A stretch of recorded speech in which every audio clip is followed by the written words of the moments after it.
មនុស្សយើងទាំងខ្ញុំទាំងគេគឺជឿលើរូបភាពដែលយើងបានឃើញនៅពេលដែលយើងទៅកន្លែងណាមួយយើងឃើញកន្លែងហ្នឹងតូចចែករ៉េយើងមានអារម្មណ៍ថាអូយអត់គួរអត់សមទេអញ្ចឹងនៅពេលដែលយើងទៅកន្លែងហាងកែសម្ផស្សនៅពេលដែលយើងឃើញម្ចាស់ហាងអត់ស្អាតយើងគិតថាចុះម្ចាស់ហាងហ្នឹងអត់ស្អាតទេមើលទៅគាត់មិនសំណំធ្វើជាអ្នកកែសម្ផស្សទេអញ្ចឹងអ្វីដែលយើងឃើញនឹងហើយទៅធ្វើឲ្យយើងនឹងត្រូវបានគេបោកបានរាល់ថ្ងៃអញ្ចឹងដើម្បីកុំឲ្យយើងមានអារម្មណ៍អញ្ចឹងគឺគេត្រូវរកមនុស្សដែលស្អាតយកមកបន្លំភ្នែកយើងសួរបើគាត់បានកែអត់គាត់បានកែទេហើយដល់ពេលអញ្ចឹងទៅយើងត្រូវបានគេបោកដល់រាល់ថ្ងៃណារូបភាពមនុស្សដែលបោកយើងបានគឺអ្នកមានអុកញ៉ាអ្នកស្អាតអ្នកអីហ្នឹងហើយគឺបោកលុយយើងអស់មិនតិចទេក្នុងប្រទេសខ្មែរយើងរាល់ថ្ងៃនេះគឺ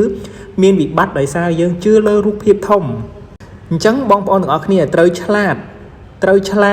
កុំជឿលើរូបភាពដែលយើងបានឃើញព្រោះរូបភាពគេចង់ឲ្យយើងឃើញអីគឺយើងឃើញតែនឹងឯងដូចខ្ញុំអញ្ចឹងពេលខ្ញុំមានភ្ញៀវខ្ញុំថតឲ្យបងប្អូនឃើញអូយភ្ញៀវច្រើនណាស់តែពេលខ្ញុំអត់មានភ្ញៀវខ្ញុំទៅថតឲ្យបងប្អូនឃើញធ្វើអីហើយនៅពេលដែលគេថតទៅស្អាតទៅគេផុសទៅអ្នកណាដែលមិនស្អាតគេមិនផុសទៅអញ្ចឹងបងប្អូនទាំងអស់គ្នាត្រូវតាមដាននេះមែនតើណារឿងនឹងមុនពេលដែលបងប្អូនហ្នឹងបង់លុយទៅឲ្យគេហ្នឹងក៏បងប្អូនត្រូវតាមដានរឿងហ្នឹងឲ្យបានច្បាស់ហើយអារឿងតាមដានមិនឲ្យច្បាស់ហ្នឹងណាខ្ញុំក៏មិនដឹងដែរ